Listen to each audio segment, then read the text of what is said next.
Hello everyone, welcome back for more Deltarune Theory videos, and oh, thank goodness, a safe, easy week of characters nobody really expects to be the knight. How wonderful. But, you know, there is still some merit to examining these candidates, because the two locations we've had fountains so far have been related to the school in some sort of way. Like, the library isn't directly related to the school in the same way the unused classroom and the closet are. However, the library is a logical place for the kids to go to do their group project. So, it was a point for Alphys, it was a point for Noelle. Now we get to examine everyone else it could be a point for.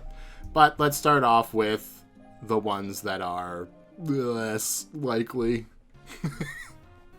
I didn't really feel the need to give these three their own slides.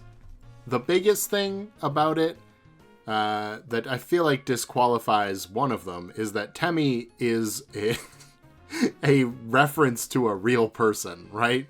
Like, Temmie is an artist who works on the game. It'd be kind of like if the annoying dog was the knight. Like, oh, it makes total sense. The annoying dog can go anywhere and do anything, but it doesn't really make any sense. And I know that the Thames are like a species of characters in Undertale, so you could make the argument that this is more of a character than literally just a representation of Temmie, but let's be honest, Temmie isn't going to be the knight, okay? Unless, and this is really crazy, Toby had some sort of crazy dream about Temmie being the main villain of the game, and that's why Deltarune was made. But I really don't think that's the case. Now, if you wanted to make an argument that Temmie is the egg person behind the tree, there's some evidence there, but, you know. And then when it comes to Monster Kid, or Monster Teen now, and Snowy, they're not only Undertale characters that we've seen before that have had almost no story relevance whatsoever. I think the only time that they've even, like, vaguely interacted with the main story is when they were at the bunker in Chapter 2, and Susie, like, kicks the door. They allude to Chris having some history with it. And honestly, I'm kind of sad, because I feel like the small amount of dialogue we do get from Monster Teen kind of implies that, like, Chris and them used to hang out at the church or something. So it feels like there could be some history there. And it is kind of a shame that it seems like these two characters probably aren't going to do anything. They don't have, you know, the talk sprites like Alvin, but they also don't have like a dialogue tree like Alvin either. They just make like one-off quips.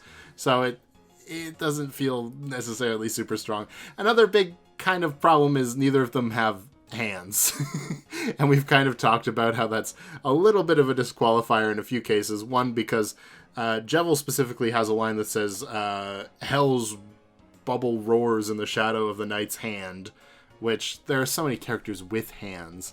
It feels like it'd be a weird thing to say if it was just metaphorical. And then Queen's diagram shows a hand, and, like, you know, they would need to hold the knife to make a dark fountain with something. Presumably something like Snowy's talon wouldn't work. It has to be like something you can channel your determination into. And yeah, I just don't see it. Like, maybe Monster Teen fell over and like the necklace they wear plunged into the ground and made a dark fountain. But it just doesn't seem very likely to me. Really, I guess the biggest question I would have if one of these three ended up being the knight is why, right? Like, what could these three possibly have to tie in to the main story? So if you're a fan of one of these people as the knight, I'm sorry. I really am. Because I do feel like there's some potential with at least Monster Teen and Snowy. But it just doesn't seem like we're going in that direction. Anyway, let's get into the real candidates now. Starting with Susie, the violent tormentor. Alright, Susie is a lightener, but one who is, like, made out specifically to mirror King. King and her both have a line about quiet people piss me off or whatever. So it is interesting. You could make the argument that if Susie is the knight, then maybe King is, like, parroting that line because King looks up to the knight or something like that. Or is at least working with the knight. And maybe Susie had a change of heart or something, and King is still assuming that she's going to eventually do the whole roaring plan, and maybe she thinks she is still, but she's hesitant. I don't know. But bottom line, there is a connection there at least. When? Well, Susie is late in chapter 1, and we know that there's like nobody really paying attention to her. Like, even the kids in the classroom who are scared of her kind of neglect to even pay attention to her, which is like a weird combination of things, but it makes some sense because she's the new kid and all. So she was late in chapter 1. That could be because she was off making the fountains that whole time. And in chapter 2, if the Dark Fountain was made the night before, Susie is a character who I could definitely see breaking into a place to do something like that. You know what I mean? Where? Well, she's got connections to the group project, so the same as the rest of the students, as I kind of implied earlier, she would be going to the school on the chapter 1 day, and the library is a logical place to go study the second day. Why would she do it? Well, we're pretty sure her life isn't great, so escapism is an honest motivation in this case. Maybe she just wants to take out her anger beating up a bunch of not real people in the fantasy world. And maybe she just wants to go on adventures. Sure. And how? Well, she's known for her axe, like the main axe is what it's called. But we don't actually know what the real world equivalent to that is. If I had to guess, it'd be like a hairbrush or like scissors maybe, you know, like a main axe, the thing you cut your hair with. Which would both maybe potentially, depending on how sharp if Susie's decked out her hairbrush with a bunch of spikes, maybe those could work as something to open the fountain with. That would be very vaguely knife-like. So what are the traits that make her a good candidate? Well, she is one of the most relevant new characters to Deltarune. This is undeniably true. We know Susie's going to have some sort of arc, so maybe it's the knight. Her class in the game is literally Dark Knight. Like, that's literally what she's called in chapter 1 at least. So, you know, if you're going to take something like Chris's outfit, or later Birdley straight up saying he's a knight, seriously, Susie is also a knight. Her background is completely unknown to us, which actually is kind of a point in her favor, because it means she's got motivation that we could unpack later, if this is a mystery to be solved.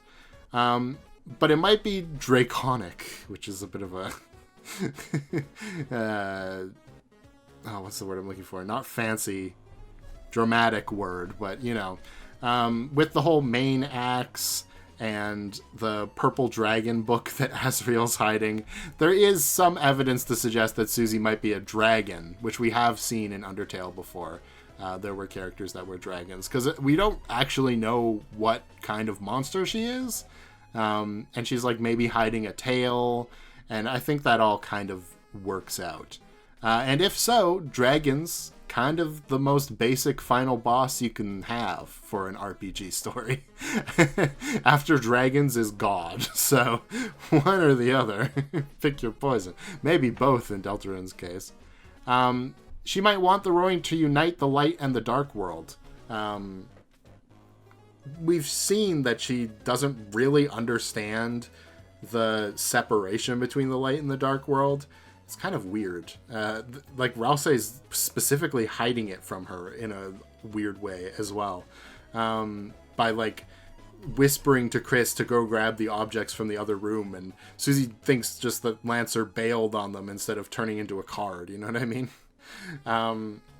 But given that she doesn't know this, maybe the reason Rousei is keeping it secret is because Susie becoming the main villain is part of the prophecy or something like that he's not told us yet. And so she has to find out the hard way that the light and dark world can't mix, and then I'm gonna make them mix by doing the roaring. And, you know, doesn't really work because all the darkness would turn to stone, but maybe Susie's not thinking clearly. I guess. The butt queen here on the slide is because she doesn't seem... Okay, when Queen is explained to about the roaring, she's opposed to Queen making another fountain, right? And so it seems a little weird if she was the knight to go around making fountains and then being like, you want to make fountains? No! She's one of the only characters that can completely ignore our commands as the player. It's really her and sometimes Rousseau, but Rousseau mostly complies anyway.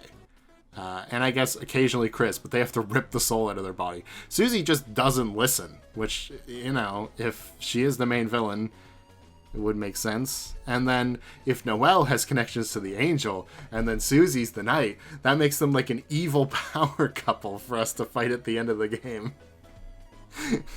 Maybe? Alright, but there's a reason why I started with this one and didn't save it for the end. There's a lot about Susie's behavior that would seem to contradict the idea of Susie being the knight. For one, Susie seems totally unaware of the rules of the Dark Worlds, which I already kind of implied. She doesn't understand that Darkners are objects. She doesn't really, like, even listen to the prophecy initially. So it's questionable how much she knows about that. And she's fearful of the closet opening in Chapter 1, even through her, like, tough guy demeanor. She's still, like, worried about being in the Dark World and kind of visibly frightened by it. So you'd think if she was the knight, that wouldn't be the case. It's sort of the same thing as Chris, right? You think if Chris was the knight, they'd keep to their regular behavior to try to be less suspect. And you'd think Susie would want to do the same thing, too, if they were hiding it. You'd think she would stick with the tough guy act, like, this is nothing. But yeah, that's not what happens. And similarly to Chris as well, Susie's opportunity for making the Chapter 2 fountain is pretty suspect. I mean, it's literally the same thing I described in the Chris Knight video. We have eyes on Susie almost the entire time during when the fountain is probably made, which means it would have to be made at night, which then brings into question how Noelle and Birdley stumbled in there without finding it strange, and all that stuff. But I think even more so, Susie has less reason to create the Chapter 2 Dark Fountain, because why would she create a fountain in the library?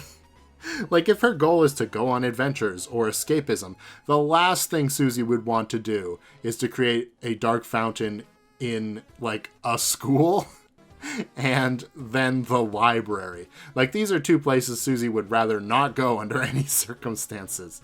You know what I mean? It feels like there's plenty of places in town where Susie would more likely create a fountain that would provide her a dark world she would be more into.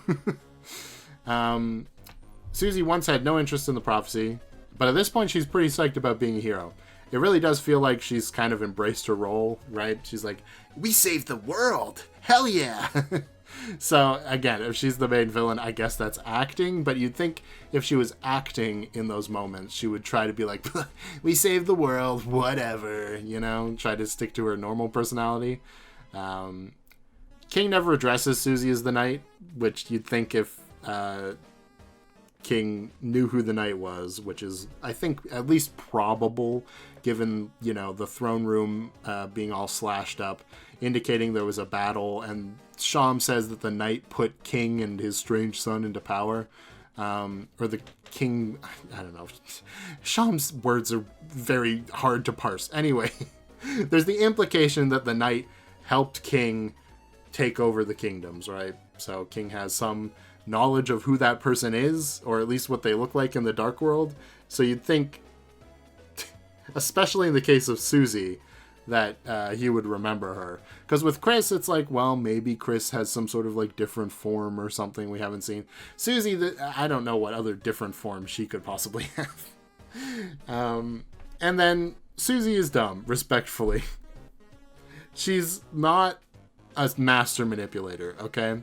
Her big thing in Chapter 1, when she was like kind of a villain for a little bit, not really, but you know what I mean, an antagonist anyway, is that she put up a lot of bravado to cover a lot of insecurities. So it just does not feel in keeping with her character for her to be revealed as this master manipulator that's tricked us this whole time. If anything, it feels more like Susie's going to be the one opposing potentially like Chris Knight or something like that, where she's gone from reluctant hero to willing participant in the prophecy. That feels more like what her arc is going to be. All right, moving on. Jockington. He's a Lightner, but he's so cool. And he can go wherever he wants because he's cool. And he's got connections to the group project, so that's cool. And he wants to spread Jockington propaganda or something. Yeah. He also has no hands, so what I was saying with Monster Teen and Snowy applies to him as well. Let's be honest, the knight is not Jockington. Jockington is clearly a joke character. I mean, he's a snake with a cool sunglasses and a backwards cap, whose name is Jockington. So, like, if Jockington was the knight, how would you possibly take that seriously? Even if Jockington had, like, a major turn, it would feel very unearned, I would argue. And I'm not saying that Jockington could never have any depth, but it would be depth in a similar way to, like, Birdley, where Birdley is mostly a joke character as well, and he's got, like, a little bit of a tragic backstory, but really his tragic backstory is more so meant to set up Noelle's tragic backstory, right? It's almost like a joke what his concerns were at the time. Oh, I couldn't win a spelling bee. It's like, meanwhile, Noelle's sister is missing, and all her friendly relationships are breaking apart around her. And Birdley's like, no! I wanted to spell December better. Yeah, it's just, you know. That feels to me what Jockington's role will be if Jockington ever does show up in a chapter, which I don't think is impossible. I actually think it's fairly likely, but we maybe get to that now that we're talking about Caddy, Jockington's partner in crime, let's say. So Caddy's a Lightner, but interestingly, we've got information that she studies the occult, or like dark magic is I think the way it's put. So maybe that's the reason King respects her if she's the knight, because she's researched dark magic or something.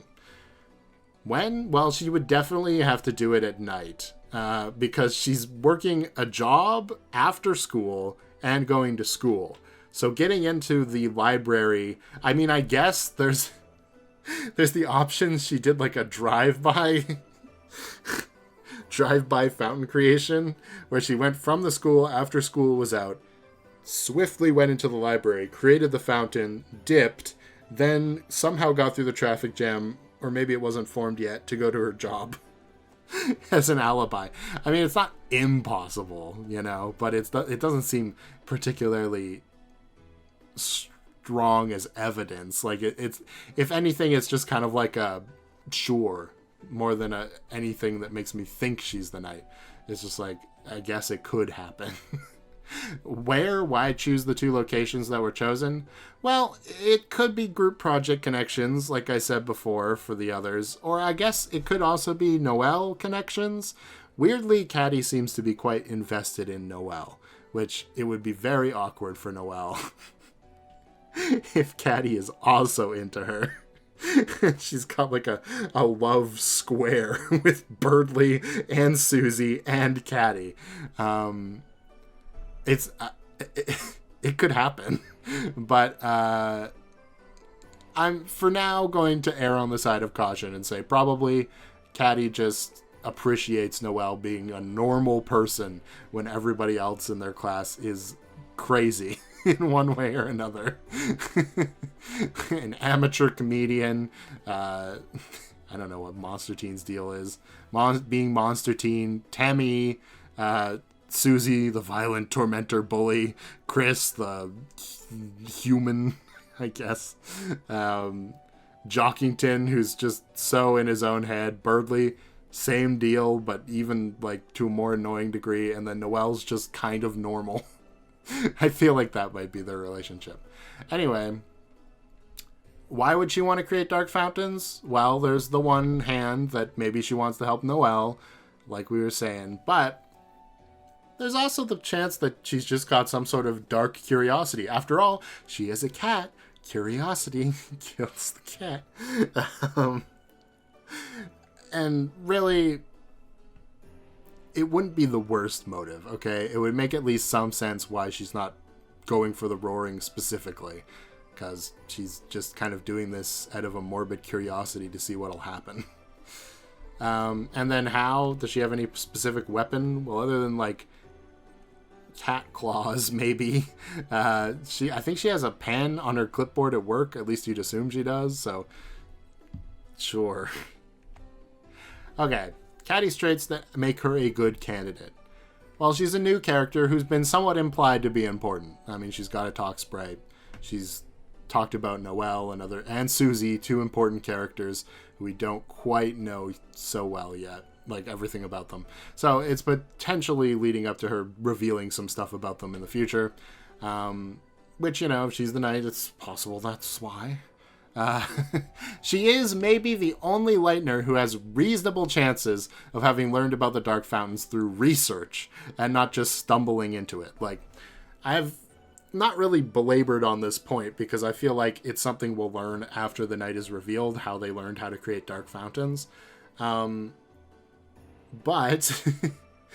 somebody like Alvin, you could assume that, oh, maybe he found like some of Gerson's notes about it or something, or it was an accident. And you could do the same for like a lot of characters, Asgore, Toriel, most of the adults, Alphys. However, I think Caddy is the only one of the students that I can buy coming across the Dark Fountains on her own, just by being extremely curious. I guess Noelle also kind of makes sense for that, potentially. Like, she's trying everything to find Des, but the one she'd probably ask about it would be Caddy. So it kind of wraps around that way.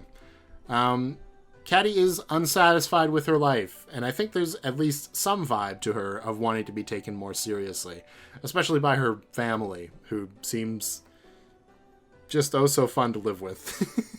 They're like literal cartoon characters, but you know. There's definitely a line drawn between her interests and the rest of her family, and sort of the way they both choose to represent themselves. So I think there is some sort of potential motive there for her to want to shake things up, let's say. Her prior obligation also gives her a reason to flee the Chapter 2 fountain early, which is, we don't know exactly why the knight did that. It's implied, like I said earlier, that in Chapter 1 the knight stuck around for a bit and kind of set up the fountain before leaving. But in Chapter 2, Queen never sees the knight. No one in that dark world does. So it seems like they had to leave for some reason, and the most obvious one would be that Birdley and Noelle walked up while they were making the fountain. But maybe Caddy just wanted to, you know, get to sleep early so she wouldn't be super tired for her job. Or, you know, if she was making the fountain when Noelle and Birdley walked in, she didn't want to be seen by them. That's sure, fine. She seems to distrust Susie, and I mean, the quote is down here. I might as well just read it now, because it'll help illustrate everything I've been saying.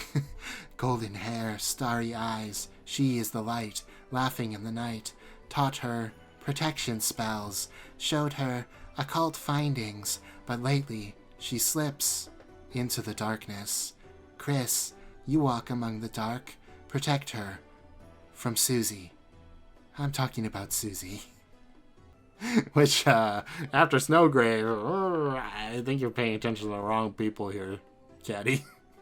Anyway, this is sort of the main crux of my argument that she might become more important. She's talking to Noelle, teaching her protection spells, which maybe that translated into her having healing magic in the dark world.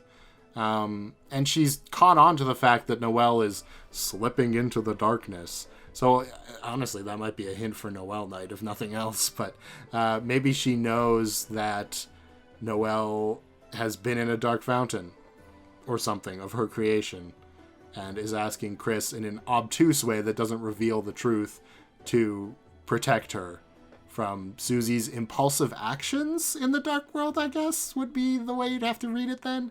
Instead of what I think is the more straightforward reading, which is just she doesn't trust Susie.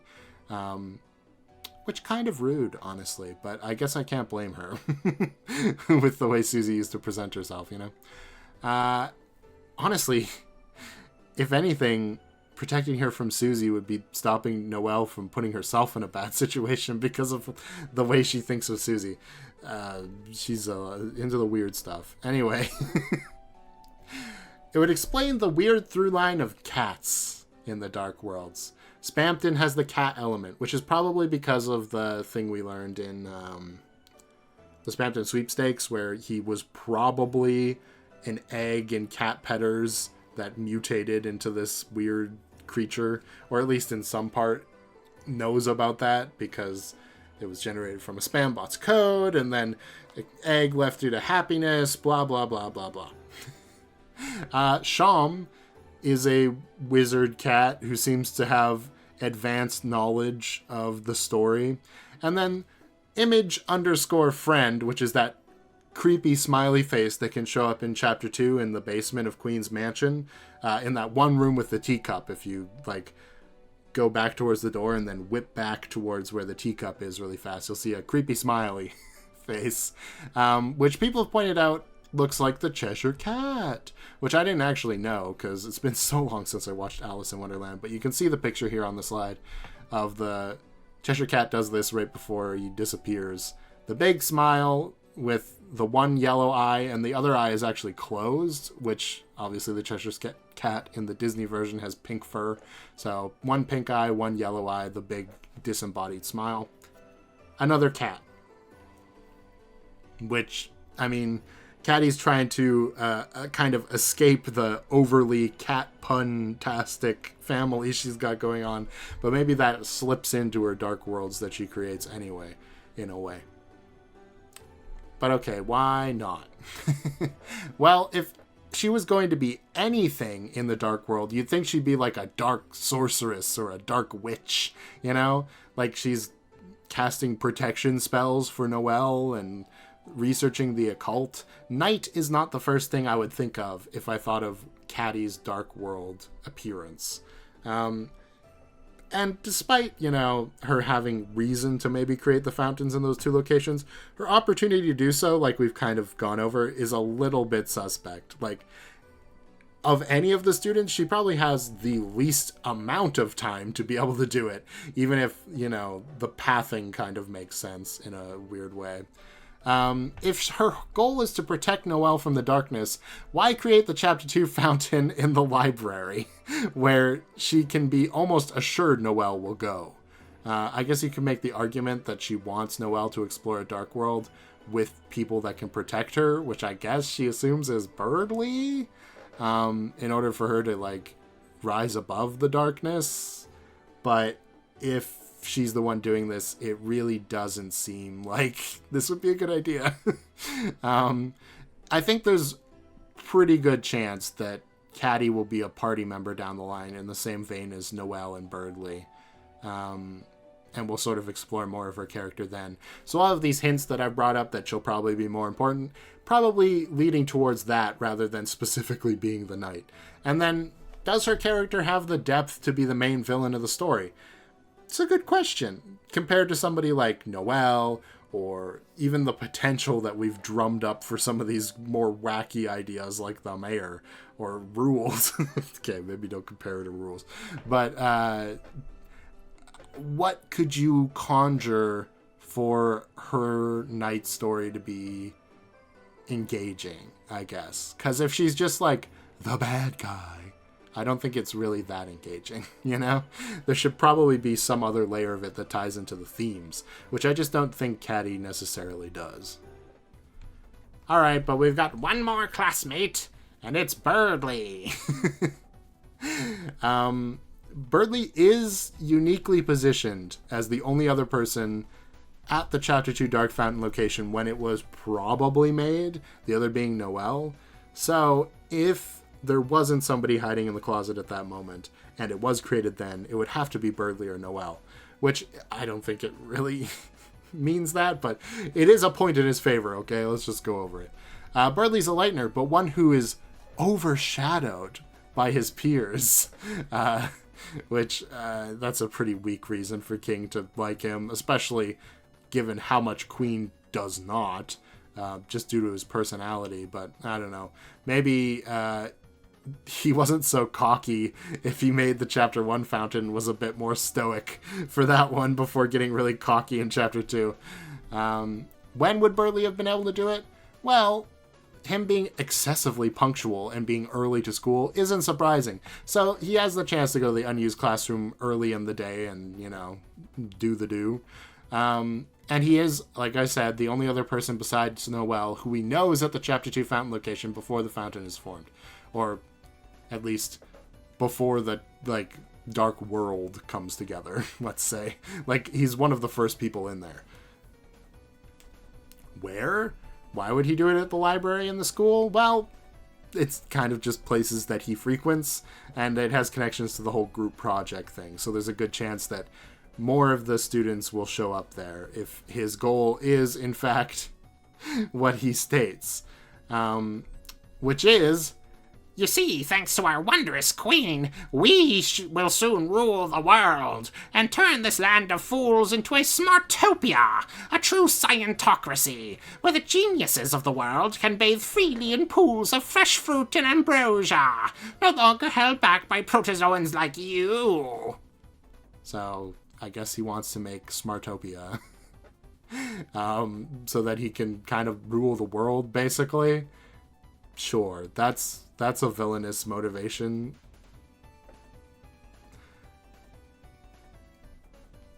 Anyway, as for how, well, he has a pocket protector on his sprite, so, there's probably a pen in there. So, pens become swords in the Dark World Knight. He does have a halberd when he enters the Dark World with us, but maybe he uses a different weapon to create the fountains than he does to fight with. Who knows? And then, even a plucked feather could sort of become a sword. It'd be kind of poetic, Pen is mightier than the sword. Feather, pen, whatever. It's kind of already a layered thing with the pencil turning into a sword. Whatever. The traits that make him a good candidate. Well, he is a new character who is implied to be somewhat important. At least important enough to, have a role in a Dark World. He's got a deep connection to Noelle, perhaps explaining why the Dark Worlds seem to follow her. I kind of mentioned this in the Noelle Knight video I made, but Noelle is going to go to the closet to get more chalk in Chapter 1, which just happens to be where the Dark Fountain is. And in Chapter 2, she says, I'm going to the library. You guys should come too. And then that's where the Dark Fountain ends up being. So it's a little suspicious on her part, but maybe it's actually Birdley who is following her around and doing this, instead of her being actually the one behind it. He desperately wants to be taken seriously. So if there is a world where in Chapter 1, King thinks he's the second coming of the most powerful being in the darkness worlds, then he'd be like, hell yeah, I'm gonna keep doing this forever. Anyway, he has a pseudo-rivalry with our heroes, Chris, Susie, and Noelle. Chris for being the distant number 3 in class, Susie for being not Smartopia worthy, at least for the first part of Chapter 2, until he decides he's going to become stupid. And Noelle because he knows that she's smarter than him, and in fact it is her tutelage that has essentially created his persona of being a smart kid. So there would be at least a little bit of resentment there, I think, even though he does care about her, and it's they are friends. Just given Birdley's whole deal as a sort of inferiority complex character, there would be some tension with Noelle constantly proving to him that she's better than him. He has surprisingly hard bullet patterns, and maybe that's a weird thing to say in support of him being the knight, but if Toby had designed bullet patterns for him as a final boss, and then tried to make a dumbed down version, that could explain why they're surprisingly difficult. Which, honestly, maybe it's just me, but I think out of all the Chapter 2 enemies, Wire is the only one that I find harder than Birdley. Because his attacks just cover so much of the screen. There's also Spampton Neo, but he's a secret boss, so that doesn't really count. Of the normal enemies, I think Birdley might be the hardest one after Wire. He's self-described as a knight in glow-in-the-dark armor. So, self-describes himself as a knight. And his halberd Looks like a horse, so, you know, he's, like, riding a horse like a knight would. Maybe that's something. And then he literally tried to make a fountain on screen, so obviously that means he's the knight. I don't want to be too rude to Chris Knight people, because I'm not quite as convinced it can't be them anymore. But, I mean, Chris made a fountain on screen. Birdley almost did, so that's got to make Birdley like the second most likely knight candidate, right? If you believe in the Chris Knight, Chris made a fountain on screen, so that means they're the knight sort of logic. Okay, but no, right? No, not Birdley. The biggest problem is that Snowgrave exists. If Birdley is the knight, he's not really around anymore. At least, not in the same way. We never actually confirm Birdley's dead. Like, he doesn't turn into dust or something. He's just not awake. Which, to me, feels like he's trapped in the Dark World, you know? Like, because his Dark World body never came back out of the Dark World after we sealed it. He's, like, stuck in there forever until we open the Dark World again and then thaw him out or something. Obviously, Snowgrave says it's fatal, but we don't know if that actually carries over to the Light World or not yet. So yeah, the best I can say is that he quote-unquote dies in Snowgrave. But even if he's still alive and he can come back for revenge later, him being the knight and that being the story doesn't seem to really track. It would seem more like he was a side character who we've now wronged that might come back in the future. Rather than him being the main villain and this being his, like, villain origin story. Because how could that be the case if in the normal route he doesn't have that, right? He also seems to be mostly a joke character. I did sort of draw a line of equivalence between him and Jockington earlier, in the way that they're mostly just played for laughs, and then even Birdley's backstory is more to develop Noel than it is to develop him. So he doesn't feel super important. It seems like he learns about creating dark fountains through Queen exclusively, and actually just the rules in general of the dark fountains. He believes everything she says about it, and her logic is flawed, and that's why he wants to create another fountain and all this stuff. So it doesn't seem like he's strictly, like, motivated to create more dark fountains before that point. There's a good chance that he'll be a party member down the line, because we've already had him in our party before, and I'm sure he has stats. I should have probably looked that up, but I'm sure you can tell me in the comments. And then if Birdley was the knight, that would honestly be pretty underwhelming.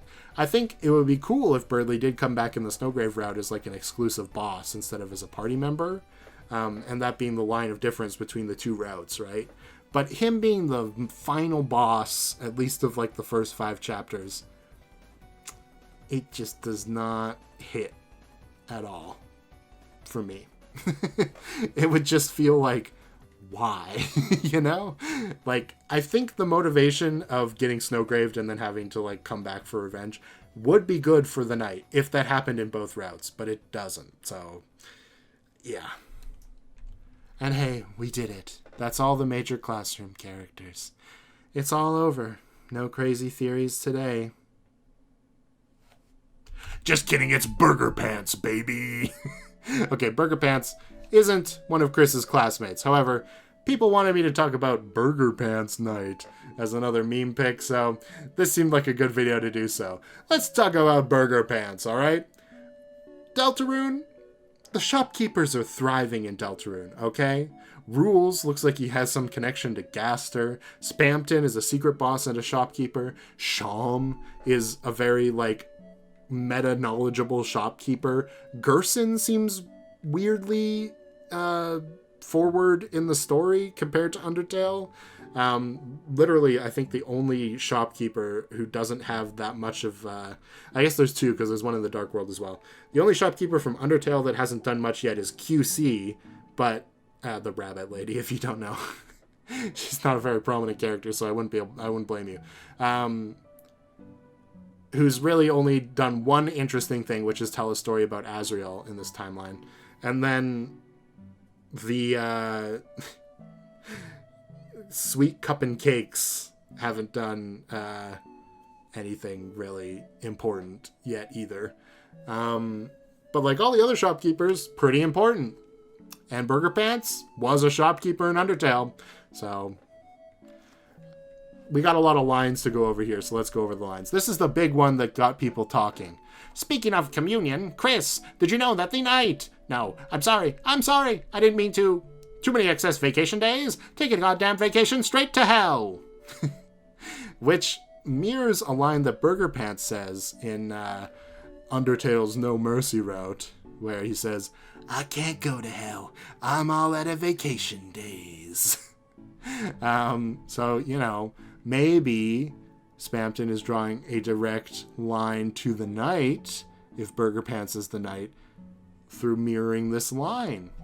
Maybe? This is from the Undertale wiki. This is their description of Burger Pants, okay? Burger Pants is a 19-year-old orange cat-like monster. Cat-like? I always saw him as more of a bear, honestly, or maybe a dog, but cat-like, that ties in with everything I was saying about Catty. And also, his wild facial expressions way more represent something like the Cheshire Cat than Catty does, who's known for not making expressions, right? He's currently being catfished with low-res pictures of pizza. Does that mean maybe this is Spamton doing this to him? Because we've seen Spamton has done similar scams on other people before. So maybe when, you know, the person we think is Gaster Spamton reached out to was actually Burger Pants. And he gave him business advice, which was stupid but somehow worked in the dark world, and then stopped talking with him when the internet went out. Maybe? He's got tons of motive to cause the roaring. His life sucks. Literally the only two things that are any light in his life are being catfished. But he doesn't know that yet. And Asriel. His whole buddy Asriel, who's left town. So he's literally got nothing to live for. Anyway. And a pizza cutter is his weapon. It's like cool, like spinning sword. What the heck? That's sick. And why would King respect him? 'Cause he's also forgotten by his friends, maybe? Kind of? And taken advantage of, at least, if we're to take what happens to him in Undertale as what might have happened to him in this universe as well with Catty and Bratty. Maybe? And then, like, he wants to create the dark fountains in the library in the school because he's trying to find friends.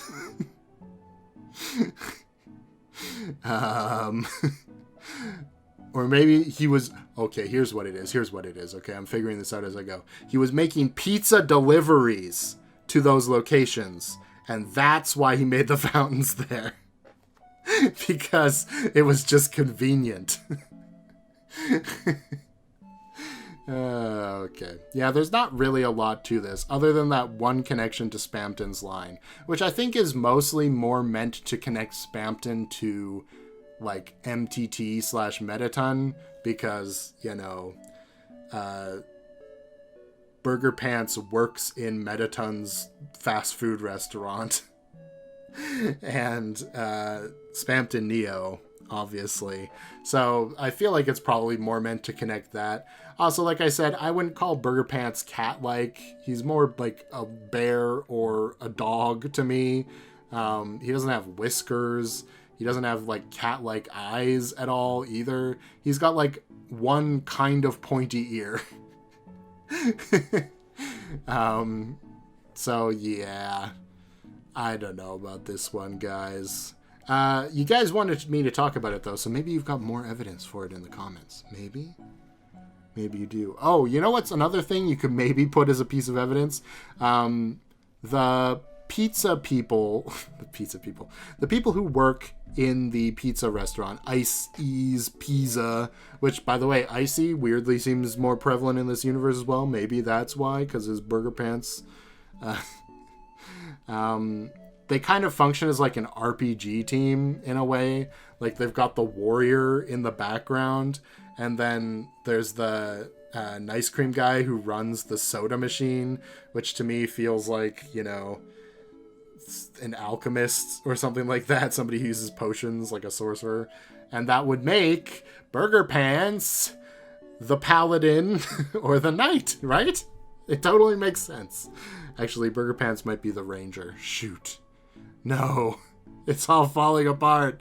My Burger Pants Knight theory crumbling around me.